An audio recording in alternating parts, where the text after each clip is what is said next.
नमस्कार, मेरा नाम है अंकित पांडे और आप सुन रहे हैं साहित्यकार विनोद कुमार शुक्ल द्वारा रचित उपन्यास दीवार में एक खिड़की रहती थी। अब तक की कहानी में हमने इस कहानी का पहला भाग खत्म कर लिया है, जिसका लिंक आपको डिस्क्रिप्शन बॉक्स में मिल जाएगा। वहां से आप इस कहानी को सुन सकते हैं। आज हम शुरू करने वाले हैं इस कहानी का दूसरा भाग। तो चलिए बिना किसी देरी के शुरू करते हैं और पढ़ते हैं दीवार में एक खिड़की रहती थी। दृष्टि के जल से बुझकर सूर्य चंद्रमा हो गया था और अल्पना का बना हुआ कमल पानी में तैर रहा था। कुछ याद आने से अचानक रघुवर प्रसाद उठे। उन्हें चिड़ियों की चहचहाहट और कोयल के कूकने की आवाज़ के बाद गांव में छोटी ऊ की मात्रा गुड़िया भी सुनाई दिया था। वे उठकर खड़े हो गए। पत्नी के घुटने के ऊपर तक खिंची साड़ी के ऊपर उन्होंने चादर डाल दिया था। उठो। उन्होंने पत्नी को प्यार से ऐसे उठाया जैसे यह कई वर्ष रोज सुबह का सिलसिला था। रघुवर प्रसाद ने खिड़की के नीचे झांक कर देखा। गुड़िया स्लेट पट्टी लेकर खिड़की के नीचे बैठे पढ़ रही थी। जब वे सो रहे होंगे तब गुड़िया ने ईंटों के ऊपर खड़े होकर झांका होगा। खिड़की में सलाखें नहीं थी। कमरे में कूद कर कोई ना आए, इसके लिए बस पल्ले को बंद किया जा सकता था। पल्ले को बंद करने से कोई ना आए में हवा उजाला बाहर का दिखना भी नहीं आता। खिड़की के पल्ले खुले होने से उनके उठने से पहले कमरे में सुबह थी। रात को उन्होंने सोचा था कि पत्नी से कहेंगे कि वह खिड़की पर डिबरी लेकर खड़ी हो जाए ताकि वे ईंटें वहां से हटा दें। फिर उन्होंने सोचा कि ईंटें हटाने के बदले खिड़की का पल्ला बंद कर दे, पर वो भूल गए। वे टट्टी के ताले की चाबी ढूंढ रहे थे, उन्हें नहीं मिली। जिस जगह रसोई का सामान था वहां एक चुकिया में उन्होंने चाबी रख दी थी। चुकिया वहां नहीं दिख रही थी। पत्नी ने खटपट में अपने स्वप्न के संसार को नींद से जगाकर देखा। टट्टी की चाबी नहीं मिल रही है, उन्होंने पत्नी से पूछा। पत्नी ने सबसे अलग एक ईंट के ऊपर रखी उस चुकिया को बताया। उसे लगा होगा कि चौके के सामान के साथ टट्टी की चाबी को नहीं होना चाहिए। अपने मन से उसने अपनी गृहस्थी को जमाने का काम यही किया था। जब रघुवर प्रसाद बस स्टैंड गए थे तब पड़ोसनों से उसे यह कुछ गृहस्थी की जानकारी मिल गई थी। चुकिया की चाबी टट्टी की चाबी है, इसका उसने अनुमान लगाया था। थोड़ी देर में घर की चीजें अपनी अपनी जगह से हटकर पत्नी की इच्छा से जगह लेने लगी। चीजों के इधर उधर होने के सम्मोहन से रघुवर प्रसाद को लगा कि नींद पूरी नहीं हुई। छोटे छोटे बच्चे खिड़की की ईंट पर खड़े होने के लिए धक्का मुक्की कर रहे थे। दोनों बच्चों से निर्लिप्त अपने काम में थे और बच्चे बायोस्कोप की तरह खिड़की से देख रहे थे। खा पीकर रघुवर प्रसाद किताब लेकर खटिया पर बैठ गए। थोड़ी देर बाद खिड़की के पीछे बच्चों के खुशी से चिल्लाने की आवाज़ उन्होंने सुनी। रघुवर प्रसाद से रहा नहीं गया। किताब लिए लिए खिड़की के पास आए। एक लड़का खड़ा था, बाकी सब भाग गए थे। क्या है? उन्होंने उस लड़के से पूछा। बकरी का बच्चा, उसने कहा। हवा अच्छी चल रही थी। कौन से रंग का है? उन्होंने पूछा। काले रंग का, बच्चे ने कहा। रघुवर प्रसाद मुस्कुराए। बकरी के बच्चे को देखने चलोगी? रघुवर प्रसाद ने पत्नी से पूछा। चलो। पत्नी तुरंत तैयार हो गई। इधर खिड़की से चलेंगे, उन्होंने कहा। अप्रैल का पहला सप्ताह था। सुबह की हवा में यहाँ थोड़ी ठंडक थी। हवा तेज चल रही थी। खिड़की के बाहर पैर लटकाकर रघुवर प्रसाद कूदे। फिर उन्होंने पत्नी की सहायता की। वहाँ एक बहुत बड़ा पीपल का पेड़ था। पेड़ के नीचे लंबी रस्सी से बकरी का एक काला बच्चा बंधा था। हवा चलने से पीपल के पत्ते इधर उधर झरते तो बकरी का बच्चा दौड़ते हुए पत्तों की तरफ लपकता। एक पत्ते की तरफ जाते जाते फिर दूसरे पत्ते की तरफ दौड़ पड़ता। हवा चलने से एक साथ कई पत्ते खड़खड़ झड़ते। पत्नी की साड़ी का पल्लू हवा में उड़ रहा था। उड़ते हुए पल्लू में एक पत्ता आकर अटक गया। जब पत्ते का झरना देख रहे थे, नीचे ढेर से पत्ते इकट्ठे हो गए। बच्चे गिरते हुए पत्तों को पैर से दबाने के लिए दौड़ते थे। पत्नी के पास एक पत्ता झरा। उसने पैर से दबाना चाहा तो निशाना चूक गया। रघुवर प्रसाद, पत्नी और बच्चे गिरते हुए पत्तों को पकड़ने, पैर से दबाने इधर उधर दौड़ रहे थे। उनके खेल को देखकर लगने लगा कि पत्ते जानबूझकर खेलते हुए झर रहे हैं। पेड़ अपने पत्ते झराता खेलते हुए खड़ा था। पत्नी के बालों में एक पत्ता फंस गया। रघुवर प्रसाद ने कहा, तुम्हारे बालों में एक पत्ता अटका है। पत्नी ने बालों में पत्ते को उंगलियों से टटोला तो पत्ता नीचे गिर गया। रघुवर प्रसाद ने कहा। पड़ोसन अपनी खुली खिड़की से चिल्लाई, हाथी आया। बकरी के बच्चे के साथ खेलना छोड़ सारे बच्चे हाथी की तरफ दौड़े। रघुवर प्रसाद को लगा कि हाथी कुछ पहले आ गया है। वे पत्नी का हाथ पकड़े पकड़े खिड़की तक आए। पहले उन्होंने पत्नी को चढ़ाया, फिर वह कमरे में कूदे। हाथी आया से प्रफुल्लित पत्नी दरवाजे खोलने लगी। पत्नी ने दरवाजे को पूरा खोला, जैसे हाथी को घर के अंदर आना हो। पल्ले की आड़ से उसने देखा, भारी भरकम हाथी था। फिर वह अंदर आ गई। रघुवर प्रसाद तैयार होते होते देख रहे थे कि हाथी सड़क के किनारे नग्न होकर पेशाब कर रहा था। हाथी पर बैठा साधु बीड़ी पी रहा था। हाथी देखकर पत्नी एक छोटी लड़की की तरह खुश थी। रघुवर प्रसाद आज साधु से कहना चाहते होंगे, हाथी पर बैठकर जाना अच्छा नहीं लग रहा है, मैं टेम्पो से चला जाऊंगा। तब साधु कहेगा, मैं आपको टेम्पो स्टैंड में देख रहा था, आप आए नहीं तो आपको लेने घर आ गया। आज देर हो गई, रघुवर प्रसाद कहेंगे। टेम्पो देखने में और देर होगी, हाथी से चले चलिए, हाथी को तेज ले चलेंगे।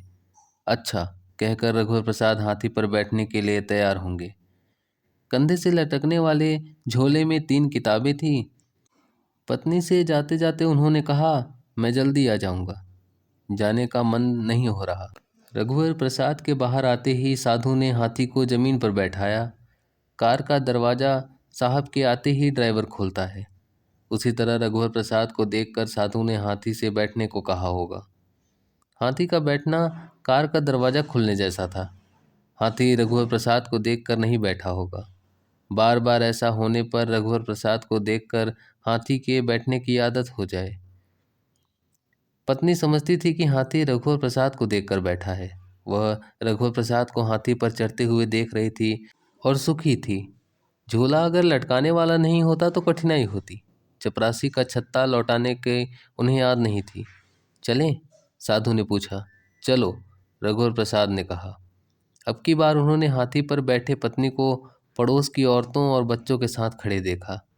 रघुवर प्रसाद को जाते हुए पत्नी कुछ देर देखती रही, फिर घर का काम करने अंदर चली गई। हाथी पर बैठे हुए रघुवर प्रसाद ने देखा कि एक साइकिल हाथी से आगे निकल गई।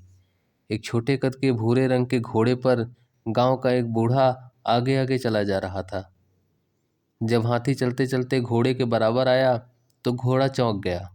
घोड़े का बूढ़ा सवार लगाम छोड़े तब ऊँघता हुआ बैठा था। जैसे तैसे लगाम पकड़कर घोड़े को उसने काबू में किया। बूढ़ा सवार तब हाथी के पीछे हो गया था और धीरे धीरे उसी तरह घोड़े पर बैठे जा रहा था जैसे पहले आगे जा रहा था। जाने की वही उसकी लय हो गई जो पहले थी। यह लय धीरे धीरे समय बीतने की लय थी। गर्मी की दोपहर जैसे जैसे धीरे धीरे बीतती है, दोपहर अभी नहीं हुई थी, पर घोड़े की चाल देखकर लगता था कि उसका गांव कितना भी समीप हो, उसे रास्ते पर दोपहर जरूर मिलेगी। आगे कहीं दोपहर घोड़े के आने का रास्ता खड़े खड़े देख रही होगी। घोड़ा जैसे ही उसके पास आएगा, दोपहर होकर उसके साथ चलने लगेगी। चलते चलते वह बीत जाएगी और आगे रात मिलेगी और यह सिलसिला कई रात कई सुबह तक चलता रहेगा। थोड़ी देर बाद दीवारों का जाता हुआ डेरा मिला। औरतें सिर पर टट्टा कमचिल बोहे थी। 3 सूअर 3 साइकिलों के कैरियर में बंधे थे। चौथी साइकिल के कैरियर में एक टोकनी में छोटा बकरा बंधा था। बकरा ले जाने वाला डेवार डेरे का आदमी नहीं लगता था। सभी साइकिलों को पैदल ले जाया जा रहा था। एक बूढ़े देवार के पीछे एक मरियल कुत्ता निश्चित दूरी बनाए हुए साथ जा रहा था। यह कुत्ता बंधा नहीं था, पर अदृश्य रस्सी से बंधा जा रहा था। अदृश्य रस्सी पालतू होने की नियति थी। दूसरा कुत्ता जो सचमुच रस्सी से बंधा हुआ था, हाथी के पास पहुंचते ही भौंकने लगा। मरियल कुत्ता भी डरा डरा भौंकने लगा। थोड़ा आगे जाने पर एक ठेले पर जाती हुई नाव मिली। नाव एक तालाब से दूसरे तालाब की ओर जा रही थी। नाव में टिका हुआ ठेले पर एक बच्चा सो रहा था। एक औरत और उसका पति नाव ठेल रहे थे। उनका बच्चा होगा। नाव सीधी रखी थी, उसे बांधा गया था, फिर भी हाथी के ऊपर से देखने पर लगता था कि नाव तैरते तैरते छूट रही है और हाथी भी ऊपर नीचे होता हुआ हिचकोले खाता आगे बढ़ रहा है। नाव के साथ साथ चलने में कुछ समय तक चलना तैरने के समान लगता होगा। सड़क पर चलते हुए डूबने का डर कतई नहीं लगेगा, यह निश्चित था। पर हाथी के ऊपर बैठे हुए रघुवर प्रसाद को नीचे गिर जाने का डर था। स्कूटर का हॉर्न सुनकर रघुवर प्रसाद ने देखा कि विभागाध्यक्ष साइकिलों के बीच से होकर हाथी से आगे निकलना चाहते हैं। एक सुअर बुरी तरह चीखा। विभागाध्यक्ष का ध्यान सुअर के चीखने से बट गया, नहीं तो वे रघुवर प्रसाद के नमस्ते को देखते जो उनके लिए था। एक ट्रक आ रहा था। ट्रक में रेत भरी थी। नदी की चमकती रेत थी। बरसात में नदी भरने लगती तब रेत निकालना मुश्किल हो जाता। तब खदान की रेत निकाली जाती थी। खदान की रेत साफ सुथरी नहीं होती थी। अधिक बरसात में रेत बहुत महंगी हो जाती। बरसात आने में अभी 1.5 महीना था। ट्रक को आते देख साधु ने हाथी को जितना सड़क के किनारे करना चाहा, हाथी उससे ज़्यादा किनारे हो गया। शीशम के पेड़ की डाली से बचने के लिए दोनों को झुकना पड़ा। शीशम की एक कोमल डाल रघुवर प्रसाद ने झुके हुए तोड़ लिया था। महाविद्यालय से कुछ दूर रघुवर प्रसाद उतरना चाहते थे, पर साधु ने हाथी को झंडा लगाने की बल्ली के पास रोका। हाथी के बैठते ही इस तरह उतरे कि वे हाथी से नहीं उतरे, वहाँ पहले से खड़े थे और हाथी उनके पास आ गया। शीशम की डाल उनके पास थी। डाल में छोटी छोटी कली लगी थी। विभागाध्यक्ष थोड़ी देर पहले आकर बैठे थे। शीशम की डाल? उन्होंने पूछा। जी हाँ। शीशम में फूल आ गए? हाँ, आम में बौर बहुत आए। आम के बौर और महुआ के फूल की गंध मुझको एक जैसी लगती है। जी सर, चक्कर आता है। आपको? नहीं, मन को। अच्छा, मैं ध्यान दूंगा कि मन को चक्कर आता है या मुझको। बांस की पत्तियां पीली पड़कर झरने लगी हैं। रघुवर प्रसाद हाथी की बात कहने से अपने को बचा रहे थे। यही हाल विभागाध्यक्ष का था। विभागाध्यक्ष ने रघुवर प्रसाद को हाथी पर बैठे हुए देख लिया था। आम के पेड़ के शरीर का रंग और नीम के पेड़ के शरीर का रंग एक जैसा होता है, रघुवर प्रसाद ने क्लास लेते जाते समय विभागाध्यक्ष से कहा था। पढ़ाकर जब वे लौटे, विभागाध्यक्ष ने उनसे कहा, आपके दोनों हाथ में चौक लगी रहती है। कक्षा से आते हैं तो हाथों के साथ साथ चेहरे पर भी सफ़ेदी लगी रहती है। आपको मालूम तो है सर, मैं दोनों हाथों से लिखता हूँ। हाँ, पर चेहरे से तो नहीं लिखते। जी हाँ। चलने से दोनों पैर एक साथ चलते हैं, रुको तो दोनों पैर एक साथ रुक जाते हैं, दोनों पैर एक साथ आराम करते हैं। रघुवर प्रसाद बिना रुके लिख सकते थे। बायां हाथ थक जाए तो दाहिने हाथ से, तब तक बायां हाथ सुस्ता लेता। बाएं हाथ के सुस्ताने के बाद बाएं हाथ से लिखते और दाहिना हाथ सुस्ताता रहता। यदि वे ऐसा करते रहते तो एक समय बहुत जल्दी आ जाएगा जब लिखने के लिए उनके पास कुछ भी नहीं बचेगा और हाथ थके हुए नहीं होंगे। पत्नी को जब ये मालूम हुआ कि रघुवर प्रसाद दोनों हाथों से लिख सकते हैं, तो उसने एक बार के पति से पूछा, क्या तुम्हारे हाथ में 6 उंगलियां हैं? नहीं। पर तुमने ये कैसे सोचा कि मेरी 6 उंगलियां हैं? तुम दोनों हाथ से लिखते हो, इसलिए पूछा। दोनों हाथ से लिखने वालों के हाथों में 6 6 उंगलियां होनी चाहिए। नहीं, पर मुझको लगा। पत्नी ने रघुवर प्रसाद की दोनों हथेलियों को अपने गालों पर रखते हुए कहा, मेरी पैर की उंगलियों को देखो। पत्नी ने कहा, क्या 6 उंगलियां हैं? देखो तो। ठीक तो है। पत्नी के नन्हे नन्हे सुंदर पैर थे। अंगूठे के पास एक उंगली लायक और जगह थी। क्या एक उंगली और थी जो कटवा ली? जगह है पर उंगली नहीं निकली। 5 तो ठीक हैं। मेरी 5 उंगलियों के बाद कितनी जगह है, पर छठवीं नहीं निकली। कहकर रघुवर प्रसाद ने अपने हाथ की एक उंगली अंगूठे की खाली जगह के पास रख दी। पत्नी ने पैर की उंगली से रघुवर प्रसाद की हाथ की उंगली को जोर से पकड़ा। अच्छा, छोड़ दो, रघुवर प्रसाद ने कहा। पत्नी ने छोड़ दिया। अरे, कहकर पत्नी ने रघुवर प्रसाद के पैर छुए। क्या हुआ? उन्होंने पूछा। तुमको पैर लग गया था। रघुवर प्रसाद मुस्कुराए। ऐसे कितनी बार तुम्हारा पैर मुझको लगता होगा? तब तो तुम पैर नहीं छुई। कई दिन बाद भी एक बार पैर छू लो तो पहले का हिसाब पूरा हो जाता है, शर्माकर पत्नी ने कहा। क्या तुमको मालूम है जामुन में भी फूल आते हैं? रघुवर प्रसाद ने पूछा। हाँ, मुझको मालूम नहीं था। मैं सोचता था जामुन में सीधे फल लगते हैं। क्या तुमने इस साल जामुन के फूल को देखा है?